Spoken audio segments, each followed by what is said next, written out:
drowning, but now I'm swimming through stressful waters to relieve. Yeah, all the things I do. Hey, spend a little time with you. Yeah, do what I want now.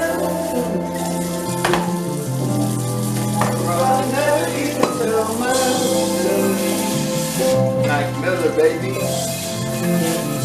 Don't know that sunshine don't feel right when you're inside out there. I wish it was nice out, but it looks like it's raining.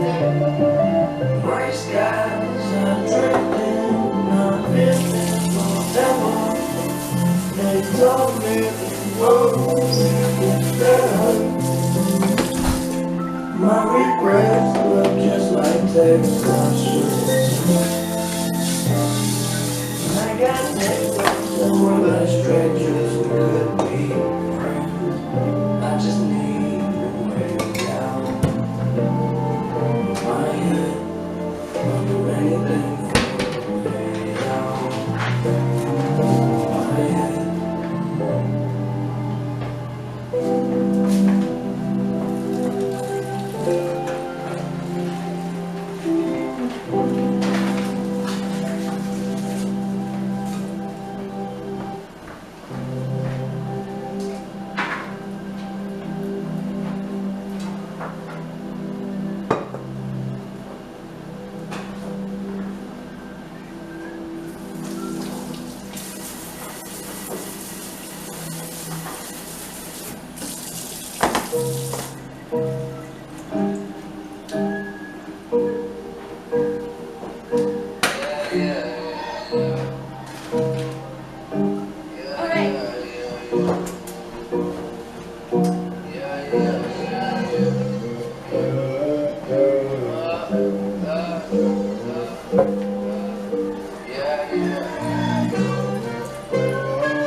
Got a little bit of money filling my pockets. Roll around like I run and shit. I got a system filled up with toxins.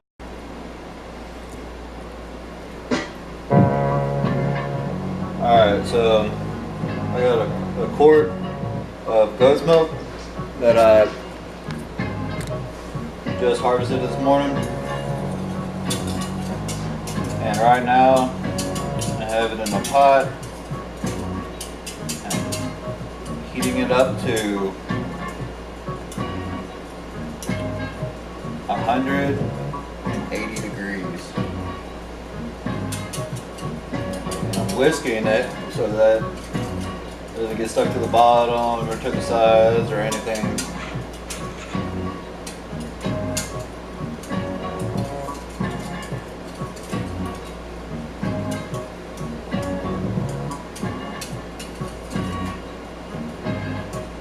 About 168, 169.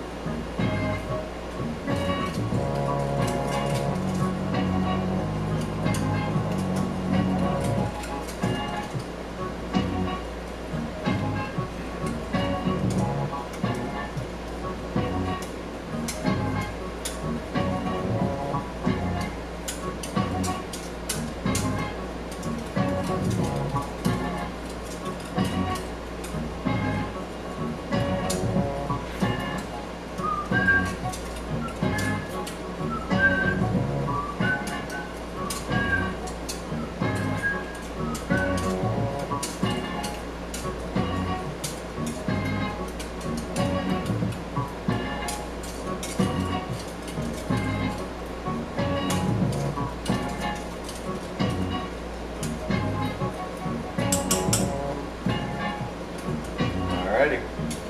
After you heat it up to 180, you're going to remove it from the heat.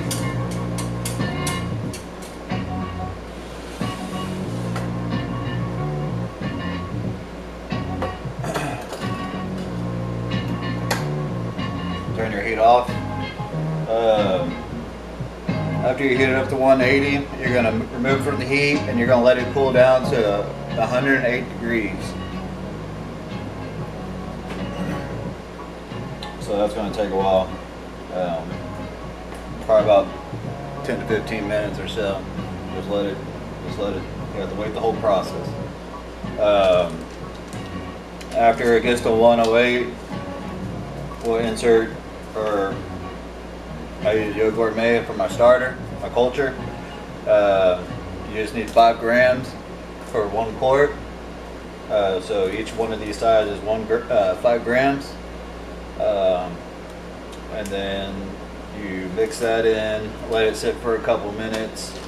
Then you add your rennet. This is a vegetable rennet. It has no animal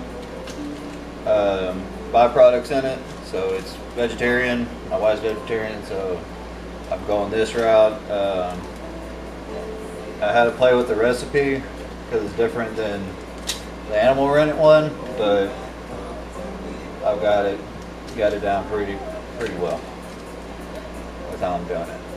And it comes in a tablet. This is just a quarter over here, you can see it better. It comes in a tablet like that, and you break it off in quarters, and you can't even use quarters for my recipe. You actually need like an 1/8 of it. So yeah, you just mix this with a little bit of water, let it dissolve, and then pour it in there. And I'll show you that when we get to it. So while that's cooling down, we'll come out and give trouble back to our baby. Free range the chickens. I rotate them every other day. So today's the golden sex links. They're gonna be free range. Didn't water my garden this morning because it looked like it was gonna rain, but it hasn't. So right.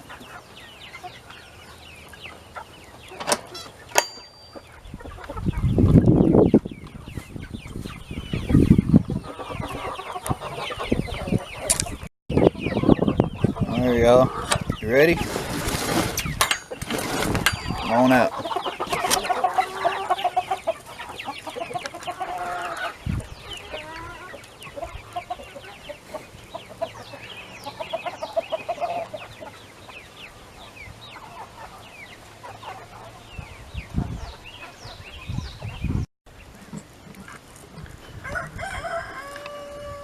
Got some buzzards back here.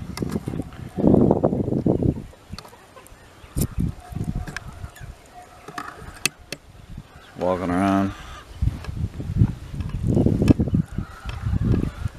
Gonna go let trouble out.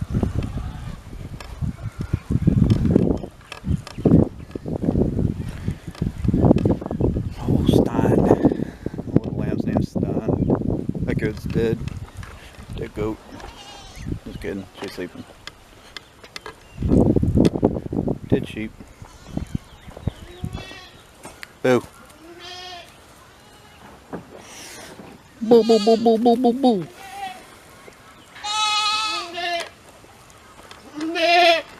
You ready to come out here, Trouble?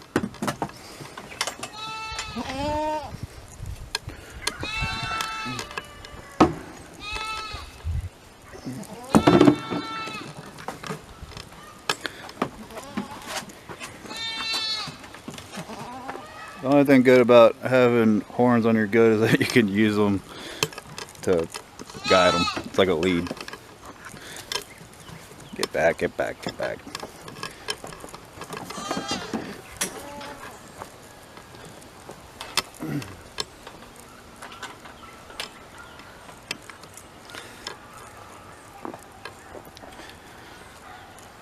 Just at it again. Go check the trap.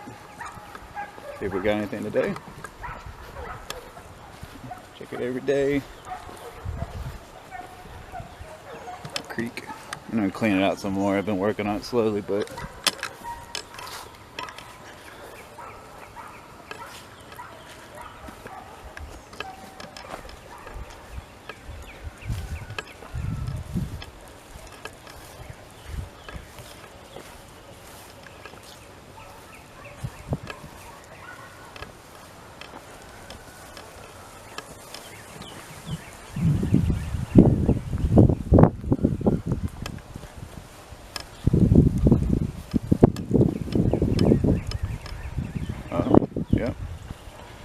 that's another possum. And these guys are just out here. Really just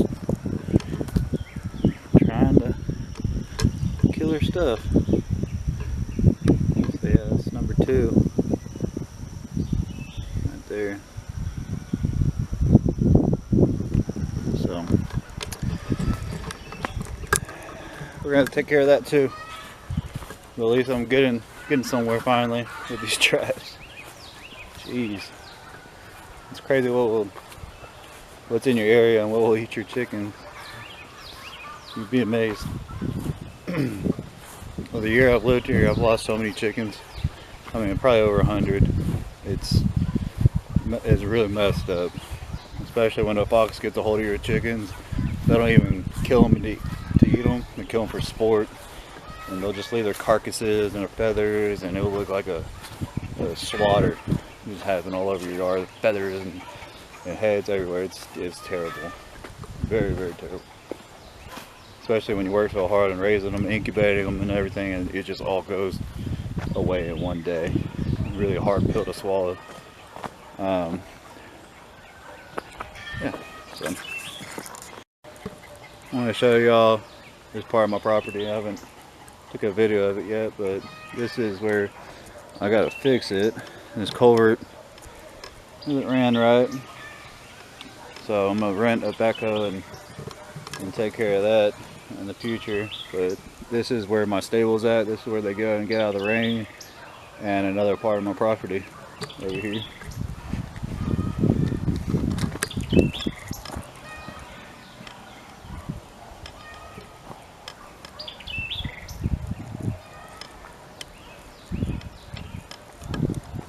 I put up this fence back here so I can separate the stables into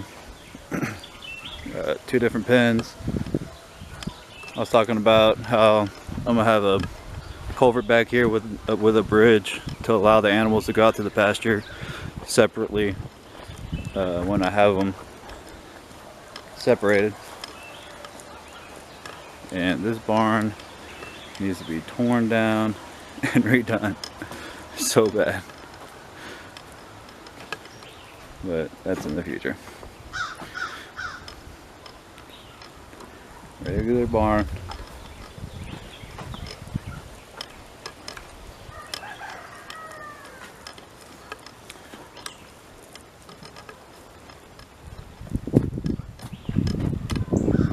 Oh, he's chilling. Yeah, I was gonna have my door over here, and where I have that long culvert, we're gonna have a bridge going across here eventually. Alright, so just about have it to 108 degrees.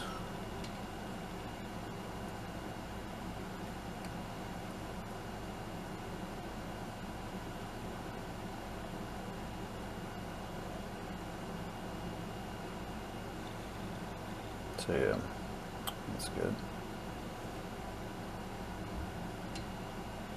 Yep. So that's good.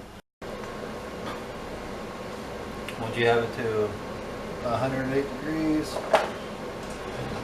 you're going to want to pull out 2 cups out of your pot.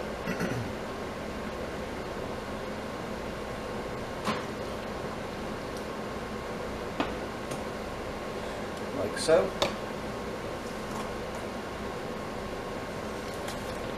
Get your culture.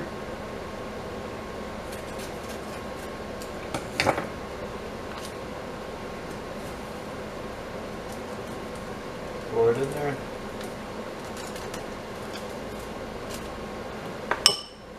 Whisk it.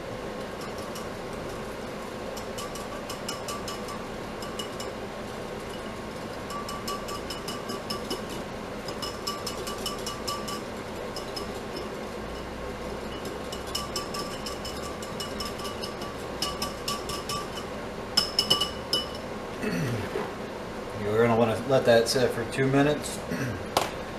My rennet dissolved, so I'm going to whisk it a little bit more mixed up.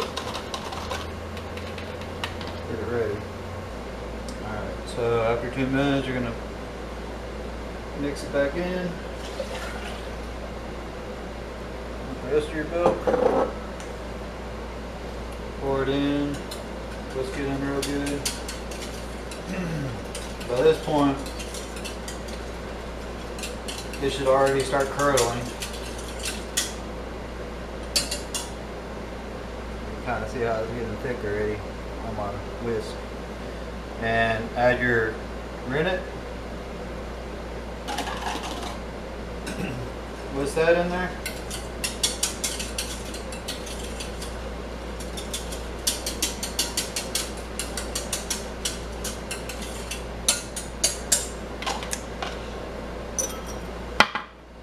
Then you're gonna cover it. And with a lid and 2 pieces of cloth. And I put it in the oven.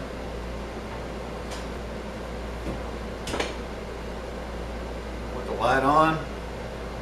And you're gonna let that sit for 24 hours. So 9 o'clock tomorrow, we will check on it.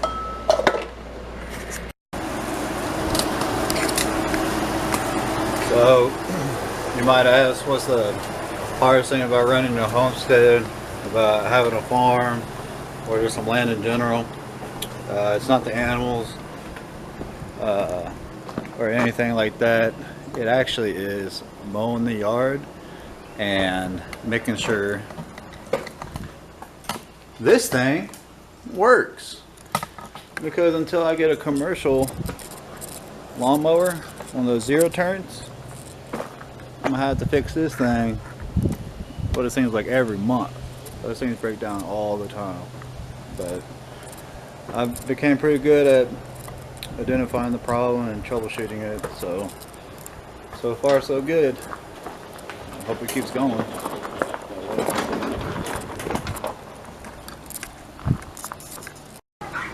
So yeah,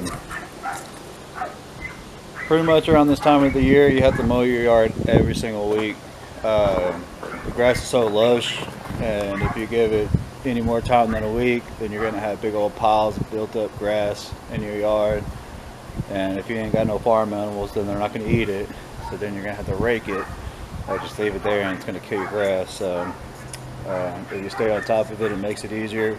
It's kind of a pain in the butt to mow 2 acres every week and weed eat it, but you know, when you sit back and you look at it, it's real nice. It's really rewarding.